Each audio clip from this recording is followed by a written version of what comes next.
hub, and spoke. Audio Collective. Print is Dead is made possible with the support of AIGA New York, championing the future of design for all. The full value of design can only be realized when all people can participate. And to create that future, we must build it together. Learn more at aigany.org. What I mean is, way back when we were first starting all this stuff, we should have built commerce into the original browsers. So when the bros in Silicon Valley convinced various traditional media executives that they should put it up for free and basically came up with an advertising model, it was almost all over right there. No one understood that if you could not charge for what you were making, if you did not have enough confidence in your editorial, you might as well not even be in the game.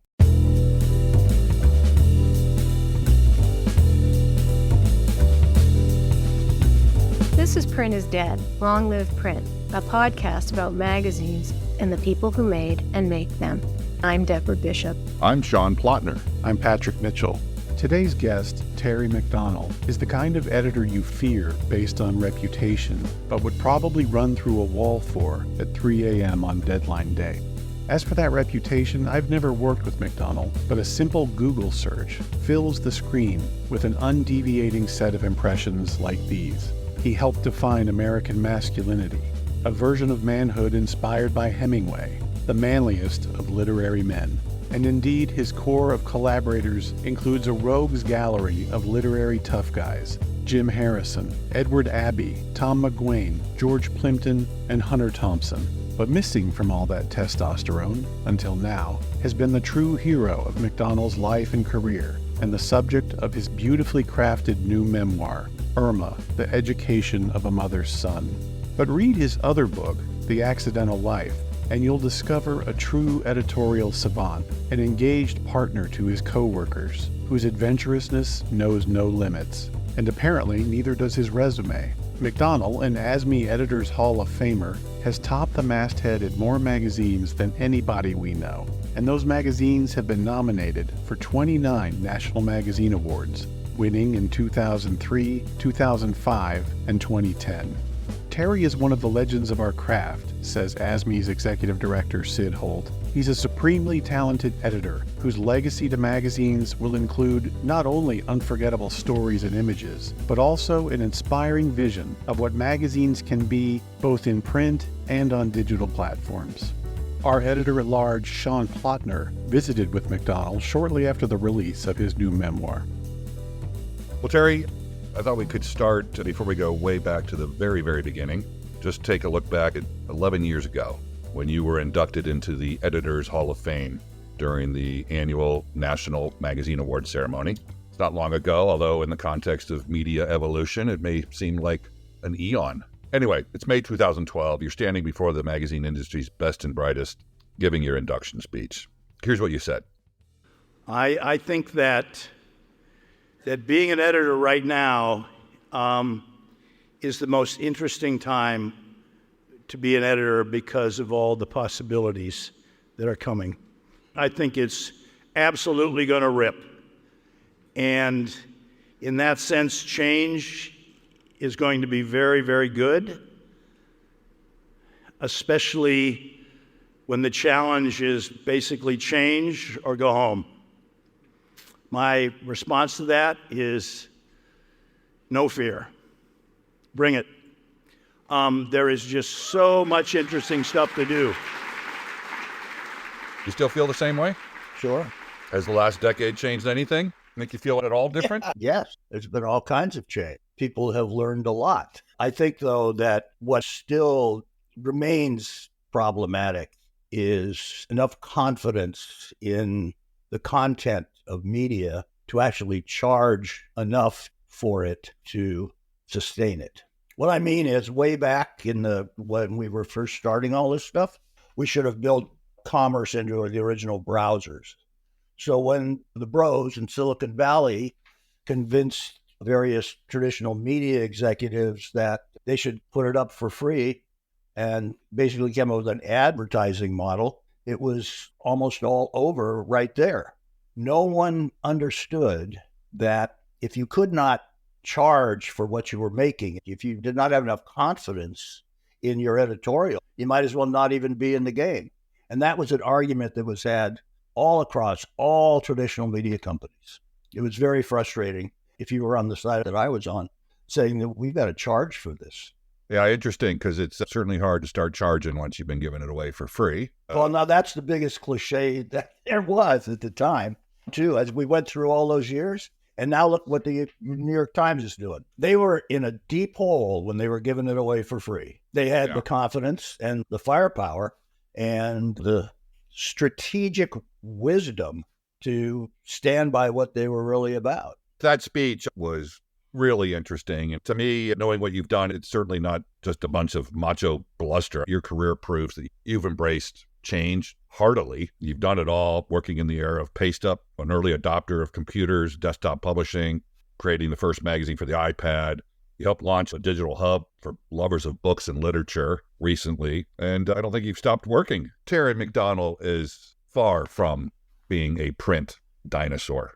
Thank you, Sean. But just to give listeners a sense of where you've been and what you've done, journalism and writing and magazine editing has taken you to quite a few places. And I'm just going to list them here real quickly. And forgive me if I forget a few. But the Associated Press, San Francisco Magazine, City Magazine, Outside Magazine, Rocky Mountain Magazine, Rolling Stone, Newsweek, Smart, Esquire, Sports Afield, Men's Journal, Us Weekly, Sports Illustrated, and Time Inc. We got startups and launches, new platforms, new appliances, not to mention your books and your poetry and your various other projects, to which I just say, wow, you really have done quite a bit and you're keeping at it. But let's go way back to the beginning. What was your first exposure to magazines as a child? I remember magazines being around. I remember Life magazine being around and liking to look at it. But I remember my mother bringing home a copy of Life that had Ernest Hemingway on the cover, and it had The Old Man and the Sea inside. And she told me that I would like it before she read it to me, and I did. And it turned me on to a kind of reading where I, as a little boy, imagined that if I could read something, maybe I could do that stuff. Maybe I could go see the lions playing on the beach. It opened me up. It made me wide open to whatever I saw in magazines. And after that, I was constantly going through them, looking at the pictures at first. And then I began to be more interested, like I had been with The Old Man and the Sea, that there was really something wonderful in these packages. And I wanted to make them. I remember wanting to do that when I was in high school. In your lovely new memoir about your mother, Irma, you describe where you've got books stashed in the car. Yeah. I had a problematic stepfather. They used to go out and go to bars, and they would leave me in the car. So when I'm in the car, if I had a book, I was much happier than without. But he didn't want me to keep books in the car. So I would hide them under the seat. Huh. Yeah. Do you remember any titles that you had there? Any favorites? I remember all of those, like Custer's Last Stand, The Alamo, the Lewis and Clark Expedition. There was a whole series of Random House books. I loved those especially. In the book, you describe what comes across as a pretty tough, rugged childhood. Fatherless, hard scrabble. Before you're 10, your mom's boyfriend puts out a cigar on your forehead. Another one calls you a panty waist and grabs you by the nuts. There's a cowboy kid who sucker punches you right in the gut. It's tough stuff. And finally, you get out.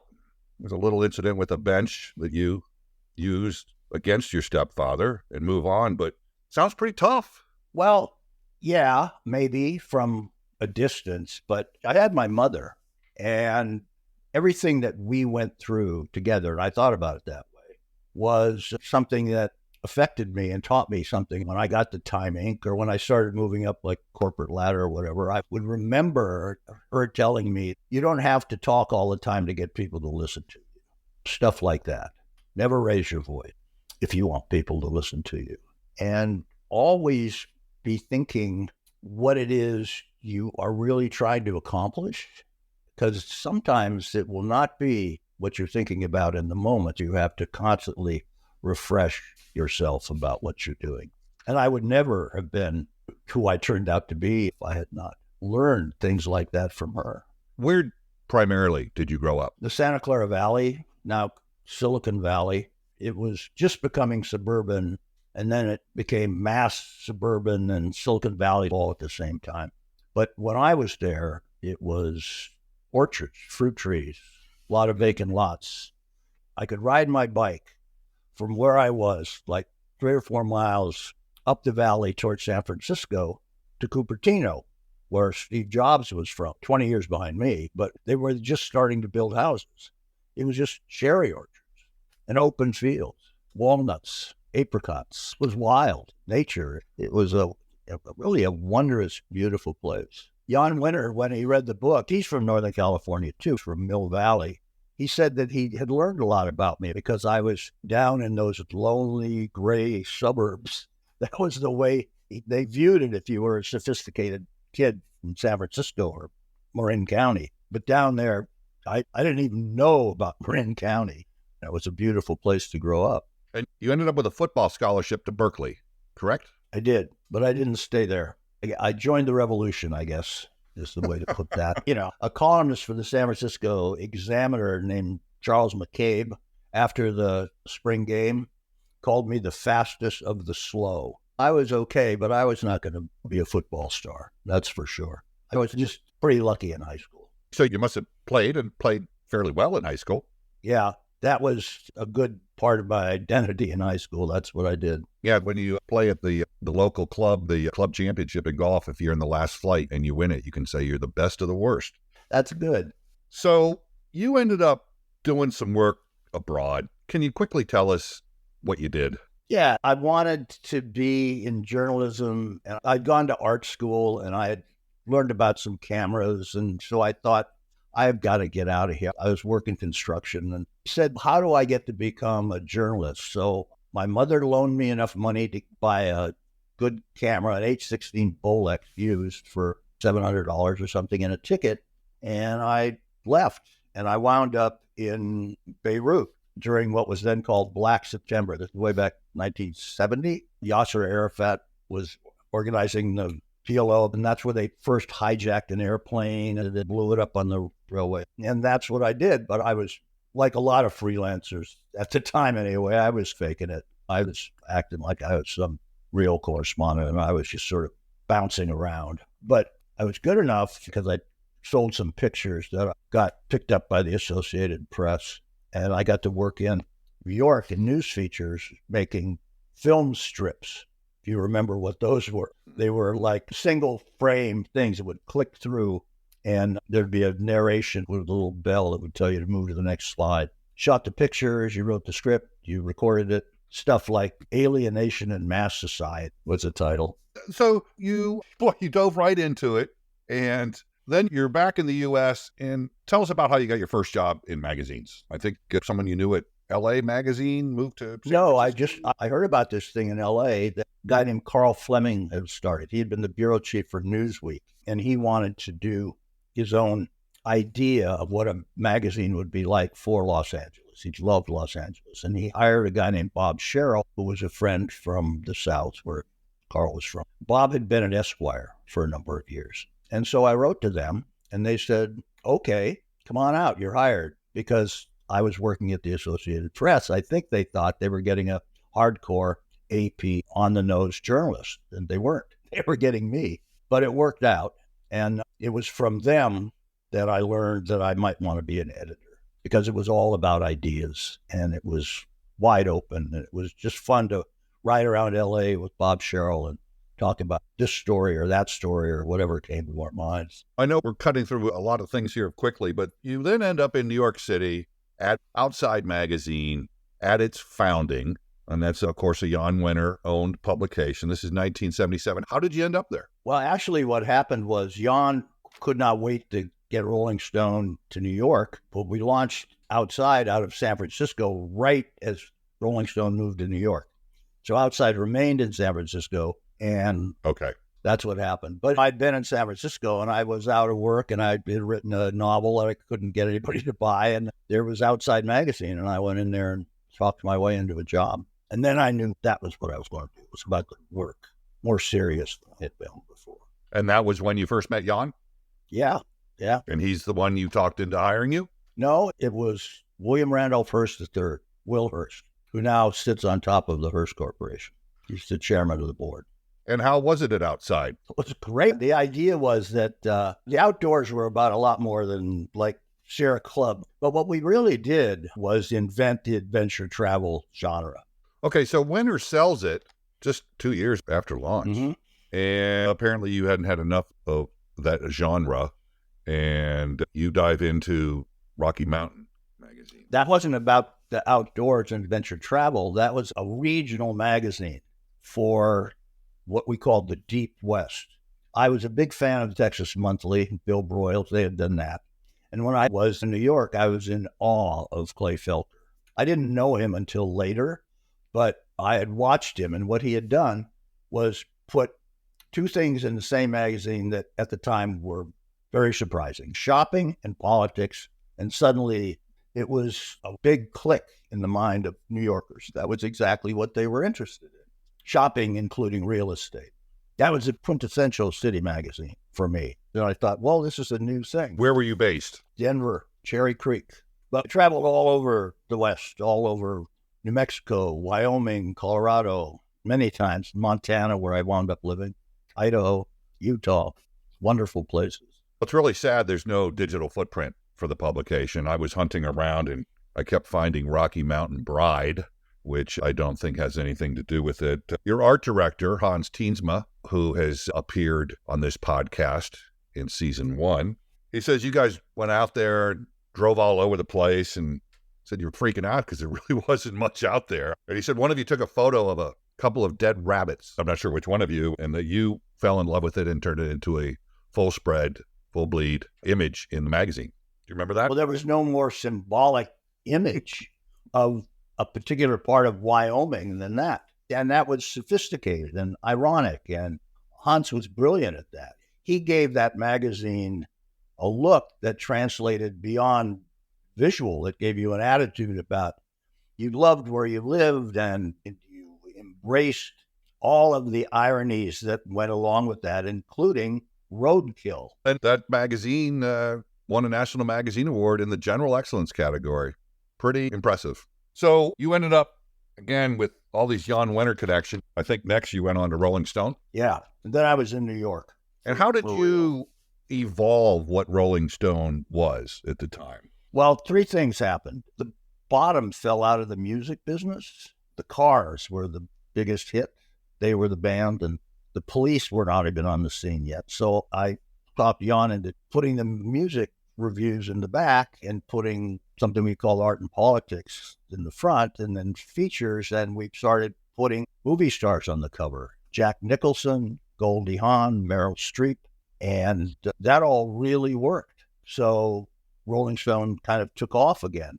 And Jan spent part of that time in the movie business. So I had probably more autonomy for a while than most of his editors had. But we got along really well, and it really worked out. And then right when I was leaving to go to Newsweek, MTV came, and the music business was back. All new, all interesting, all kinds of great new acts, bands, whatever. Interesting time. I've long been a big reader of Rolling Stone, and I remember in 1980, I was a freshman in college and had a big poster of L.A. Woman, the Doors album cover in my room. And I was part of that massive amount of people who were completely re-engaged with the Doors long after Jim Morrison's death, and they were selling like crazy. And you picked up on and did a cover story in which Jim Morrison was on the cover with what I think is a Hall of Fame headline. Jim Morrison, he's hot, he's sexy, and he's dead. Can you tell us a little bit about how that headline came to be? There's been a lot of discussion of that headline because, as I recall, it came out of a room, and in the room were Jan Wenner, David Rosenthal, who was my deputy at the time, who replaced me as the editor when I went to Newsweek, and me. And somehow out of that room came that headline. David claims that he wrote it. Jan says that's absurd. He wrote it. It sounds just like him. And then, of course, I thought that I had done it. And this has been like a rolling fake feud for a long time. And in the end, I don't think it really matters, because what it does is it underlines the kind of collaboration that makes magazines really fun when they're clicking. Yeah, that's great. I've had that experience myself where well after the fact, there's that great cover or great cover line and multiple people are taking responsibility for it.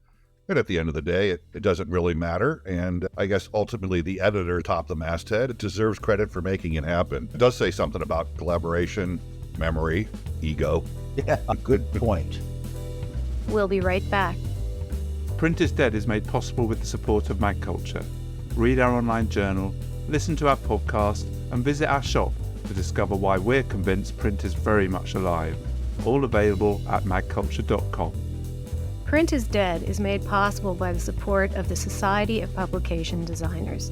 The SPD powers the future of visual storytelling, setting the standard for editorial excellence and shaping the future of visual culture. For more information, visit spd.org.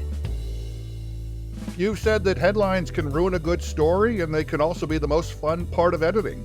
Talk a little more about writing headlines. Well, I think that in those moments, you had to assume, or at least I assumed, that some people were going to go through your magazine and only read the headlines and the display copy. So that was the place where you had to throw your attitude and your identity and your humor and everything about yourself as a magazine or as a brand, as it was soon beginning to be called. Brand became like a monstrous word almost all of a sudden. It used to be applied to, cornflakes, and then it was suddenly magazines. But the thing about it was that language, if it was powerful and funny and not arrogant and never mean, would serve you well, and the people would understand who you were and what it was about. And if you could get them to read a story, fine. But sometimes people would just read the headlines and really like the magazine. I had a really terrible experience. I made a terrible mistake. Spike Lee had just directed X, his great film about Malcolm X. And we had a funny story that was also serious in a way that Spike always is, in spite of the way he would front off. He's just a complicated, good man. So we shot the picture of him with his hands crossed across his chest, making an X, and it was beautiful, rich, deep, dark, and him looking really good. And this is for Esquire. Yeah, I slow down because I hate to think about what I did.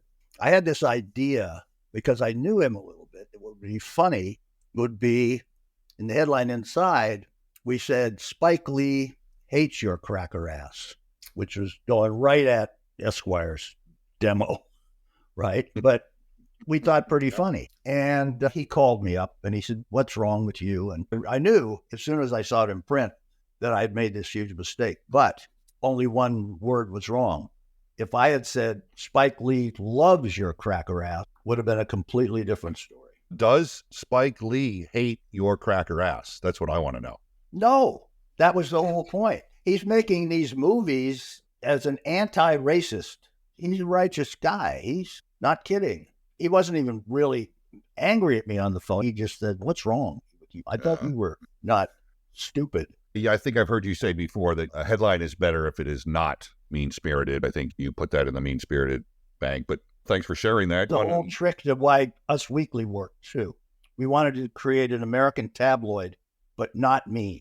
So like the fashion police that was supposed to make fun of what people were wearing wasn't mean at all. It was either funny or complimentary or whatever. And we didn't do those hard-ass stories only once in a while. It was fluffy-ass journalism, but it was not mean-spirited, and people really liked that.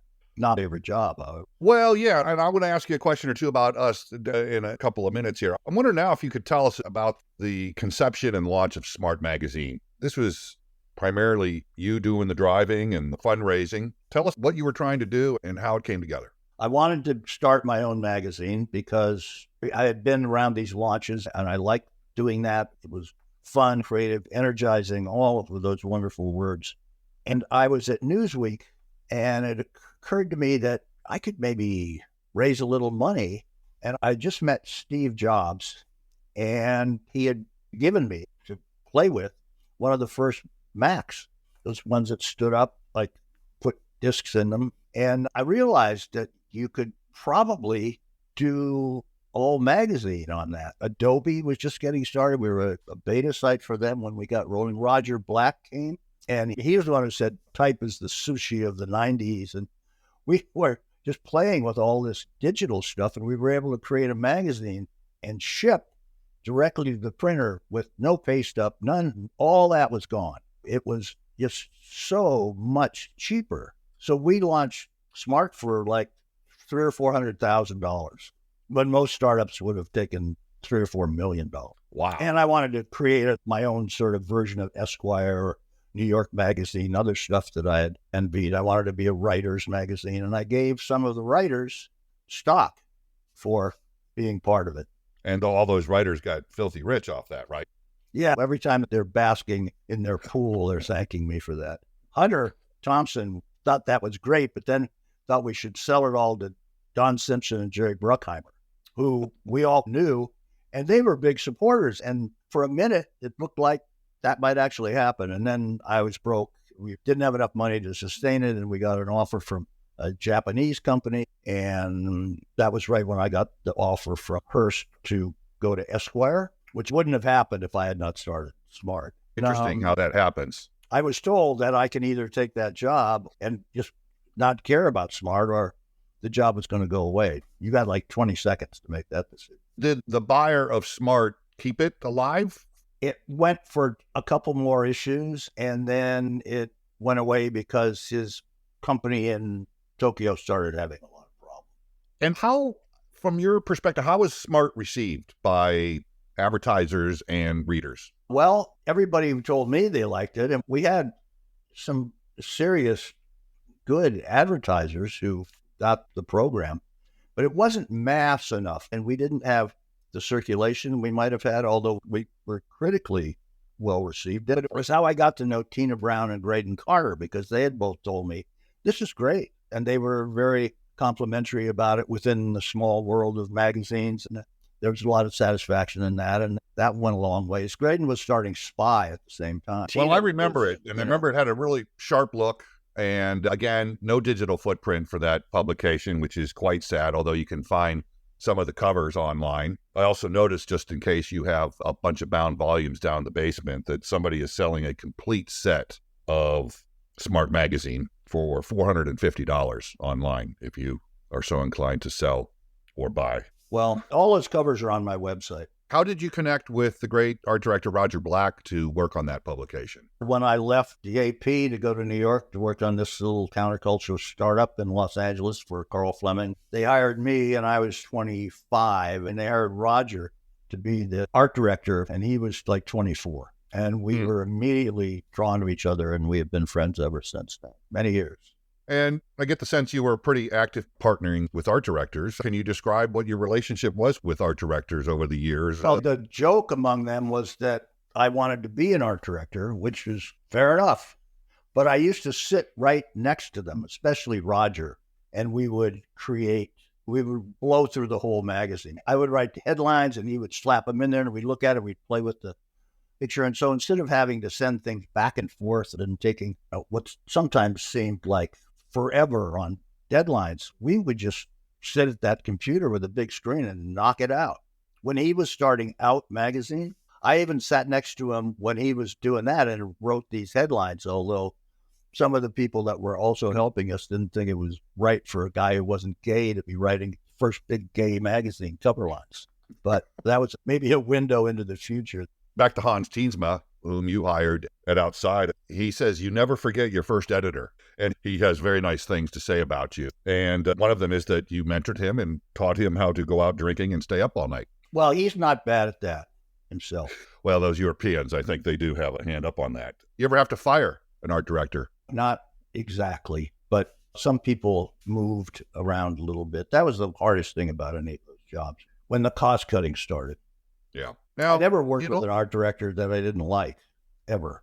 I believe you wrote in your 2016 book, The Accidental Life. I think you said there that despite all the jobs you had, you only got fired from one. Where was that? That was Esquire. And can you share with us how you got the news? How did you learn you were out? My agent called me and said, "You've been fired." And I said, "How do you know?" And she said, because they just announced it over at New York Magazine that Ed Kozner, who was the editor there at the time, was the new editor of Esquire. And I said, no, cannot be. And then I got a call to go talk to Claes Berenberg, who ran the Hearst Magazine division then. And he said, well, there's two things you can do here. You can either go away, sue me, get your contract, get a bunch of money and leave, or you can go over and edit Sports Afield, make it a different kind of magazine. So I did the latter. The reason I was fired was discussed at some length in the media. The cover that everyone seems to think got me there was I did a cover that was white on white, and it said, white people, and very small at the bottom in black it said, the trouble with America. And then inside, we set out to prove that in sort of a literary, ironic, sometimes badass way. That proved both popular and something that I'm quite proud of in most ways, but also problematic for me. So you get a call from your agent. That's interesting. That's almost the precursor of firing by tweet in a way, which... No, but they didn't tell her. She was just better connected than I was. Yeah. And someone in another magazine office told her. I always thought I was her pet, but she has many pets. She's still my agent, Binky Urban. Well, let me do something here. I've got a list of 10 things here. Their names, titles, phrases. I'm just going to say them one at a time and ask you to just quickly tell me the first thing that comes to mind. And okay, we'll try to be brief, but there could be some storytelling here. And God knows I might even bait you a little bit. Sports Illustrated swimsuit issue. Complicated, stupid, pain in the ass, moneymaker. Jan Wenner. Brilliant editor, misunderstood. Liz Tilberis. My best friend while she was here. Brilliant editor. She, of course, was from British Vogue, came to America and edited Harper's Bazaar at Hearst. How did you meet her? Claes Berenberg, who had hired her, called me into the office and said, I've hired Tilberis. Would you please introduce her around? So I met her right away, and she came out to stay with us in Sagaponack the next weekend. And it was Easter, and there was a party, and we went, and she met a whole bunch of people.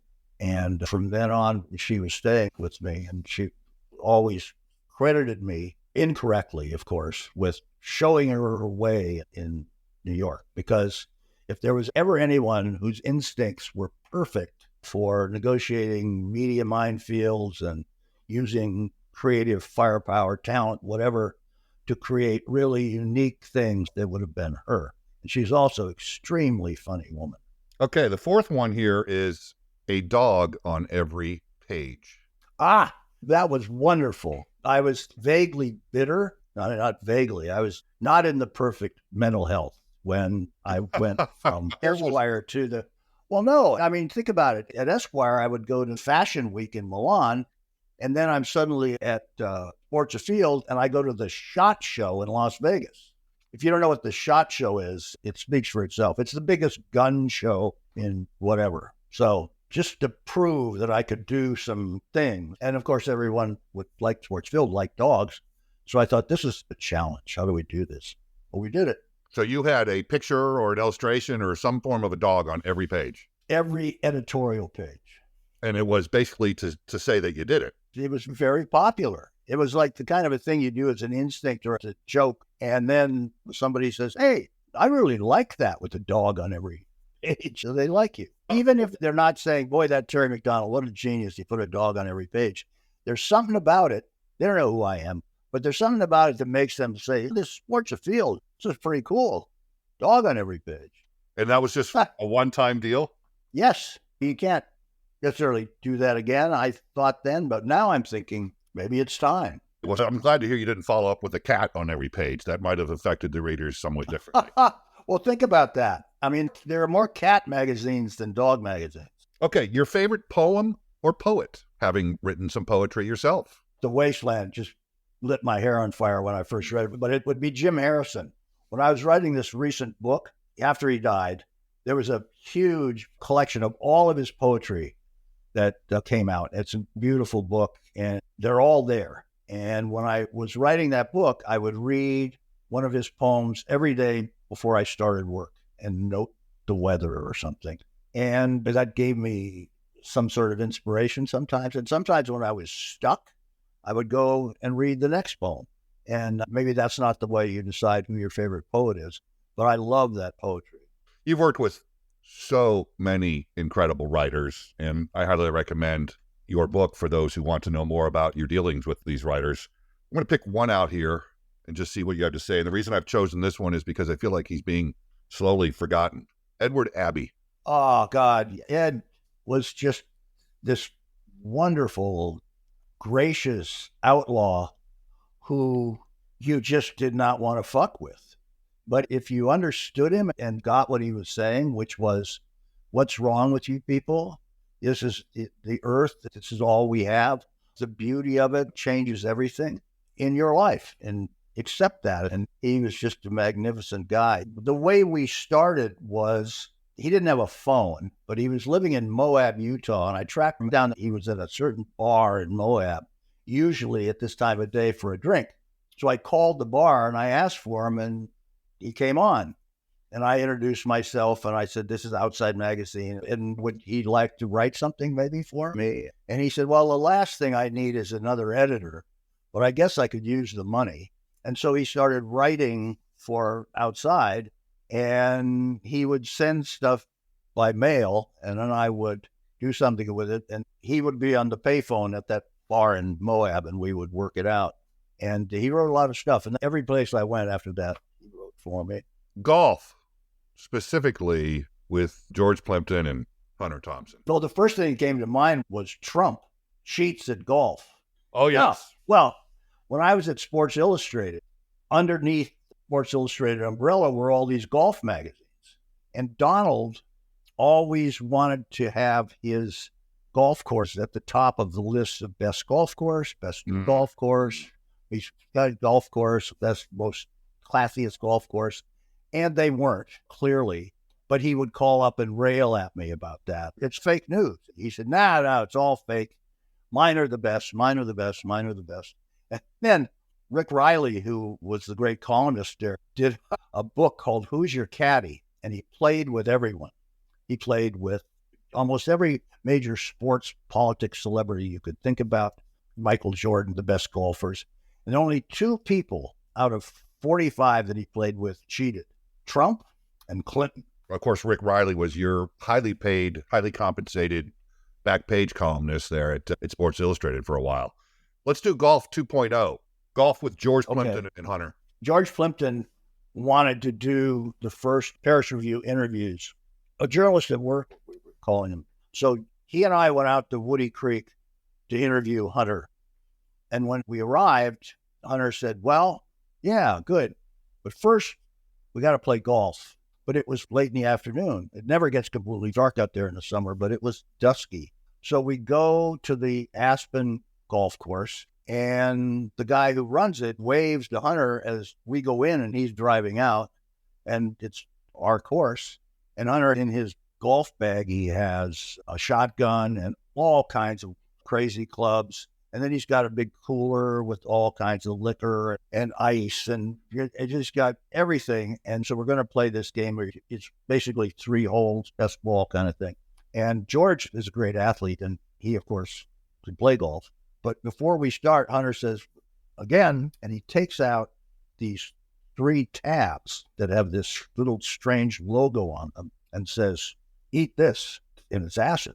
So I do. George sniffs it and said, I don't know. So Hunter grabbed it and ate that one too. So then we are at the second hole. There's a lake and geese, and Hunter drives and misses the green and is infuriated because of the noise that the geese started making. Took the shotgun out of the bag, fired over the head of the geese. They all lifted off. It was this white thing, and Hunter and I are on acid. It was like the end of the world or heaven or something. And George just looked at us.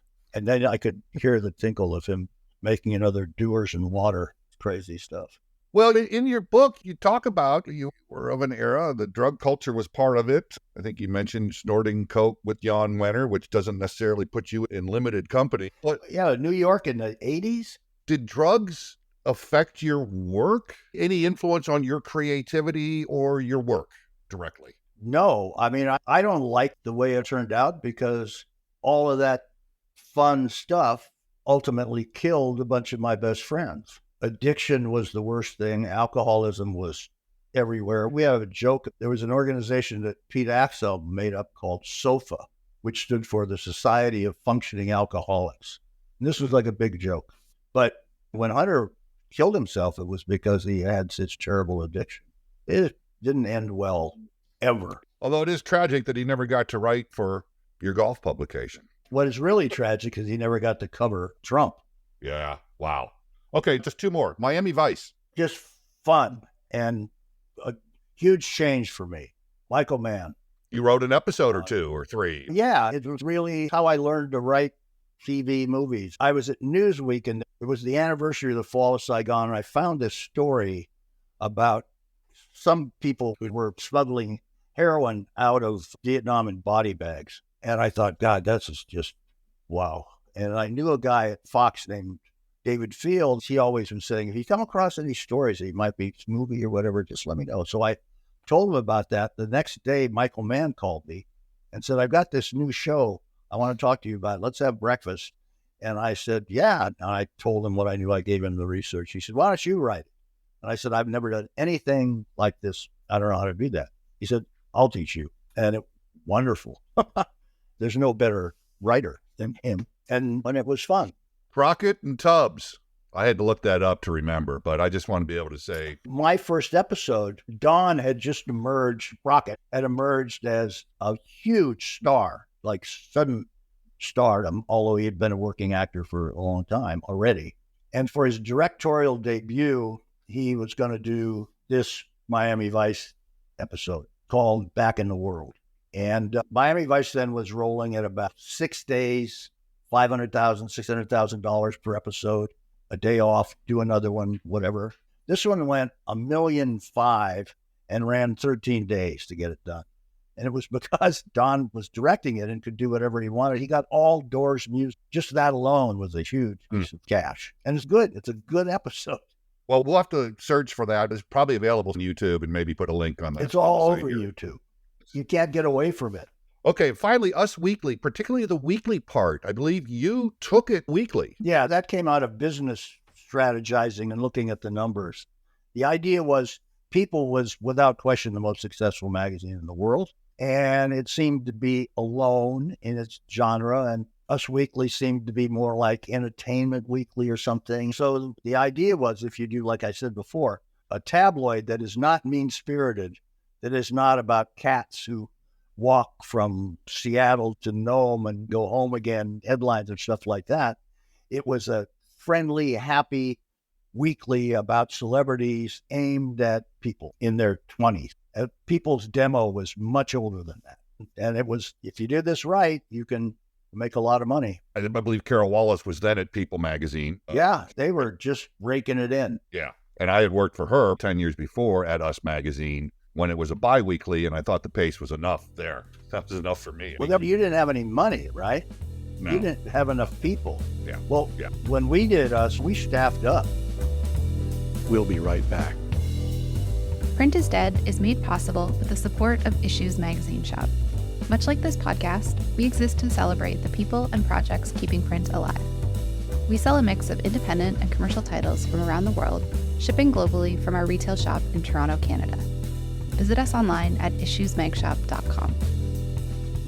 Stack, the independent magazine club, delivers a different publication every month to our subscribers all around the world. You never know what we're going to send next, but you do know it will be a beautiful, intelligent, independent magazine that deserves a place on your shelf.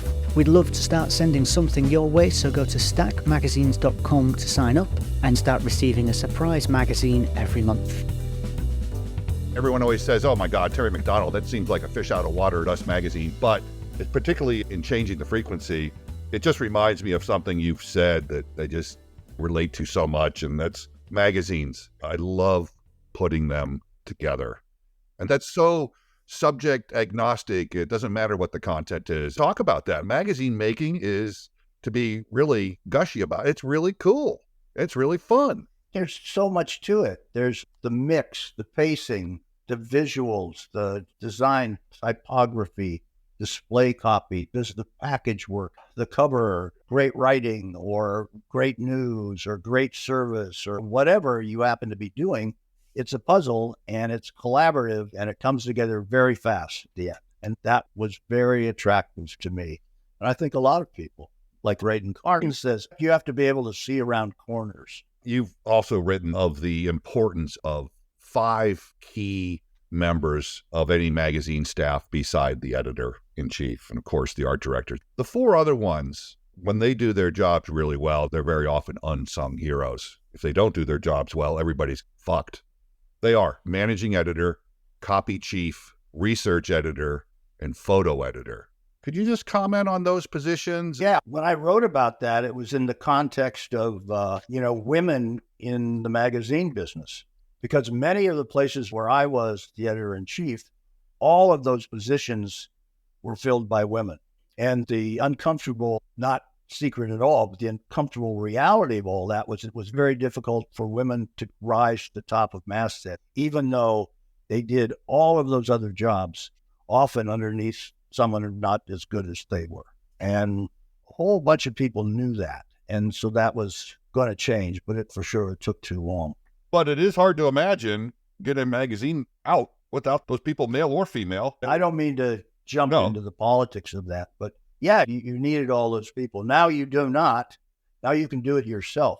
I mean, look at you guys. Yeah, there's a lot of do-it-yourself out there, and I would say that even this podcast, in the short time it's been around, the do-it-yourself tech behind it has evolved greatly, and I don't even know what I'm talking about. Patrick's the one who does it all. Okay, let's go down memory lane just a little bit here. How do you look back on the go-go 90s and how much freaking money everybody had to spend? That was not really my 90s because it was the high point of magazine editors made more than any other time.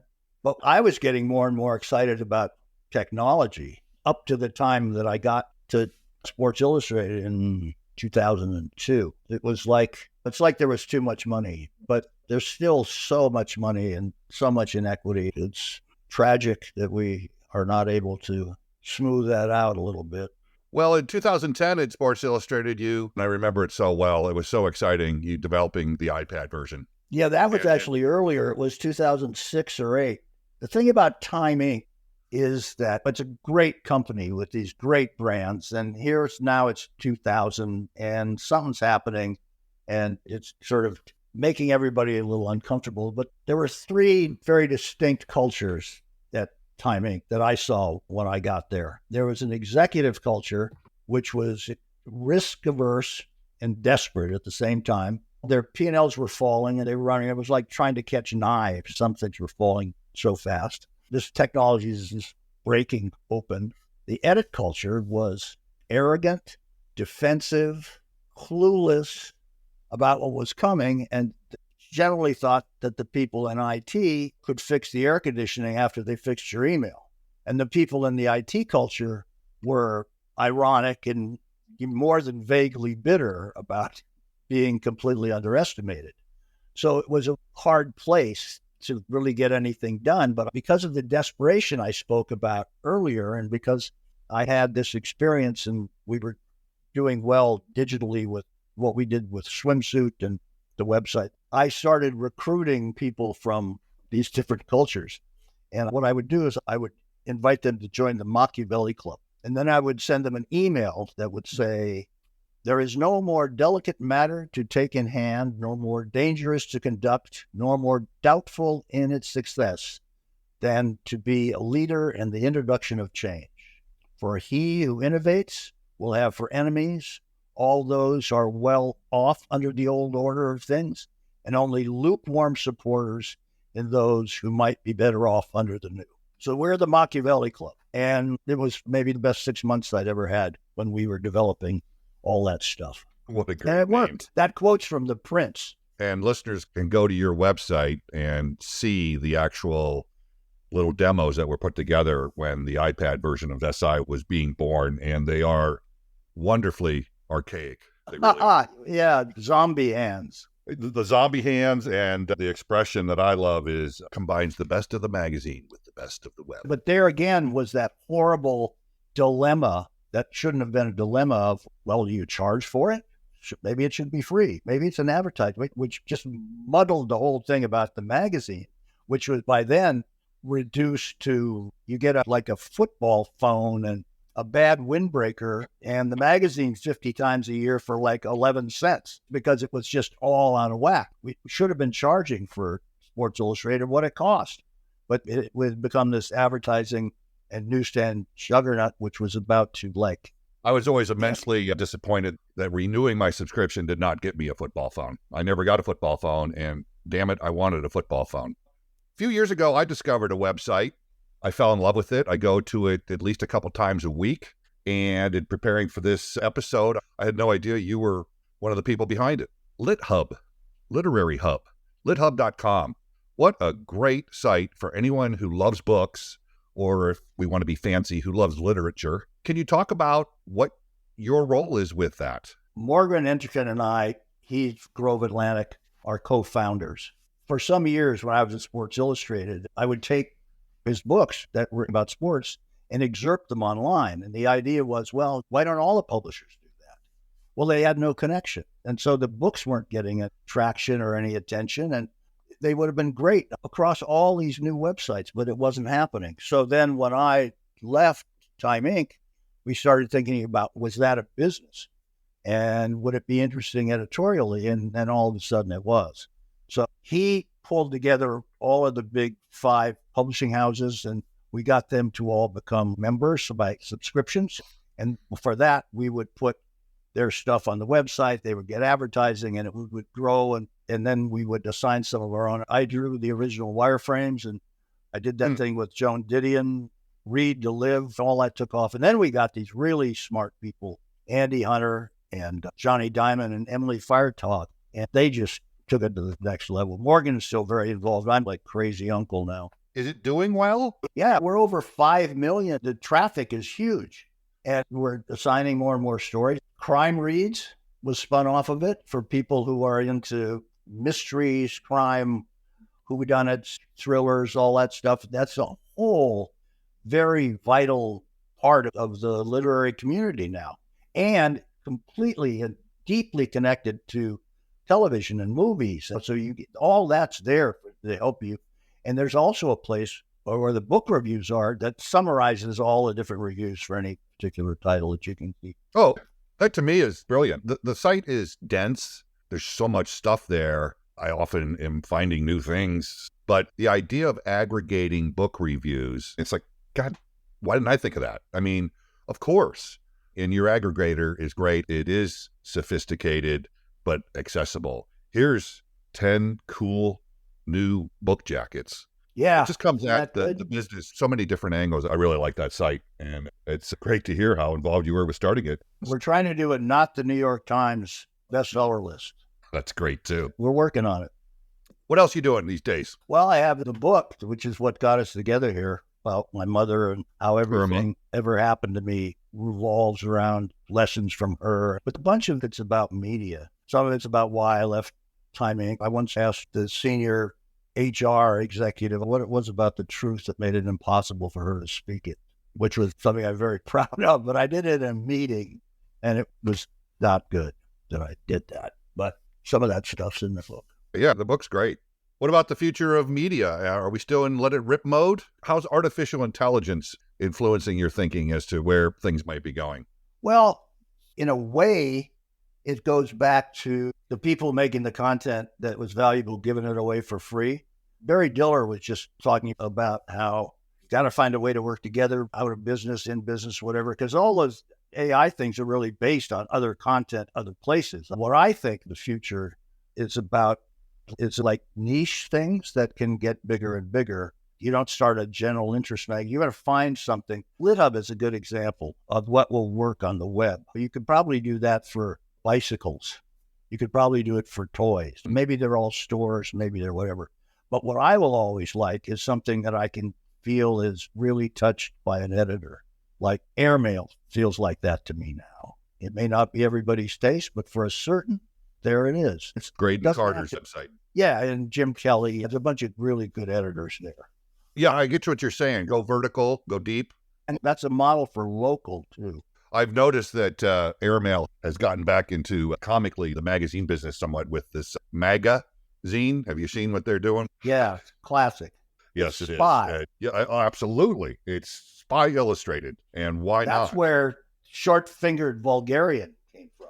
That's what they used to call Trump in the Spy.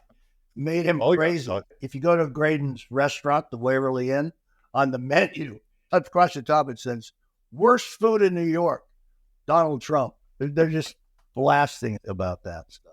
What would your advice be to a 25-year-old who is interested in, I don't know, journalism? Is that even a thing anymore? A 25-year-old who's interested in journalism or media. You got any advice? Yeah, start stuff. Startups is where you learn the most. Try doing your own stuff. I think it's really hard to get the kind of jobs that ultimately play to our nostalgia about what it's like to be a reporter, a foreign correspondent, that kind of stuff. But to get there, you've got to go out and do stuff. At least my friends, the people that I know, mostly that's how they got into it. It's never too early to try to write a novel. Okay. We usually wrap things up with our big money question. And this time I'm going to ask you, if you were given a big boatload of money, let's say it's Laureen Powell Jobs. Let's say perhaps she just feels guilty over the fact that her husband and his inventions helped in the demise of the magazine industry. You've got an unlimited amount of money. You are the editor. It's got to be print, a print magazine. It can be other things too. You're not worried about making money or distribution. What would you do? I think I'm the kind of editor who doesn't want to do something that doesn't have a business plan that makes sense. I want what I make to be valued by the people I make it for. So that influences everything that I think about. And I have one, actually. It's called Passing Lane. And it's about move fast, catch up, learn things, speed up. That focuses all of the things that I'm interested in, which is maybe close to what you're interested in, if it's journalism and literature and design. So you get stuff from all over the web, the best of the web, plus sort of focused on these interests that I have, maybe some other people have too. And then I do a big ass quarterly or a big ass yearly, some big thumping thing, pulls all that together somehow that resonates with the old values of graphic design and big pictures and ironic headlines and like that. I have a complicated history with Steve. Yeah? Let's go there. You want that story? Of course we do. Well, I knew Steve from way back, right when he was launching the first Mac. We had dinner with a journalist in the Washington Post named Tom Zito at the time. And this is in the time when he was doing, it's like a bicycle for your mind. He had all this wonderful language, and he's so charming and so smart. He's great. And over the years, I wrote a Miami Vice script on one of those early machines, and Steve paid attention when I put him on the cover of Newsweek. And we once did a swimsuit shoot, and all the model was wearing was an iPod. But then I did that demo for the Sports Illustrated iPad. So Steve comes to Time Inc. to show us the iPad for the first time. He's making the rounds in the New York Times. And at that meeting, then one of the big boardroom is the editor of Time and Fortune and People and EW. We're all there. And he comes in and he's got these iPads and he passes them around. And the first thing that Ann Moore, who's running the company, then does is she goes and she hits it. And she happens to hit my voice saying, "Hi, I'm Terry McDonell, and here's your new issue." And Andy Stewart said, "So Steve, so what do you think of that?" He said, "I think that's really stupid." And I didn't say anything. And he looked over and he recognized that we knew each other. And he said, "You make that?" I said, "Yeah." He said, "It's too bad." And the meeting went on, and then the meeting is over and we're all going away. And I walked by and I said, "It's really a great thing that you built." And he says, "No hard feelings. I was just negotiating." For more information on McDonell, visit his website, terrymcdonell.com. We highly recommend grabbing both of his recent books, Irma, The Education of a Mother's Son, and The Accidental Life, an editor's notes on writing and writers, available wherever books are sold. If you'd like to connect more deeply with our guests, be sure to visit our website where we have complete transcripts of all our interviews, along with portfolios, archival photos, links, and other great information. Visit longliveprint.co/interviews for more. In other news, we've got swag. Yep, you can get Print is Dead merch on our site at longliveprint.co/shop. All purchases go directly to supporting the podcast. Check back often, we're adding new stuff all the time. And finally, make sure you subscribe to our newsletter by using the form on our homepage. It's the best way to stay up to date on all of the Print is Dead news and to receive advance notice on the latest episodes. Print is Dead, Long Live Print is a member of the Hub and Spoke Audio Collective, a nonprofit association of audio storytellers dedicated to promoting and sustaining high-quality independent podcasting, including The Briny, a podcast about the way we're changing the sea and the way the sea changes us. Each episode shows how the oceans are recovering, or not, from centuries of abuse, how they inspire people to acts of heroism and adventure, and how they've become sites of experimentation to pull us out of our climate catastrophe. Listen at thebriny.net or wherever you get your podcasts. Print is Dead, Long Live Print is made possible by support of listeners like you. If you'd like to contribute to keeping the podcast going, there are 2 easy ways. 1. Become a sustaining patron by making a monthly donation, or 2. Make a one-time donation in the amount that works best for you. Visit printisdead.co/support for more information. Print is Dead, Long Live Print is a production of Modus Operandi Design. For more information, visit our website, printisdead.co, or if you're an optimist, longliveprint.co. Follow us on social media at printisdeadpod. Please give us a like and a review on your favorite podcast app. It really helps. Thanks very much for listening.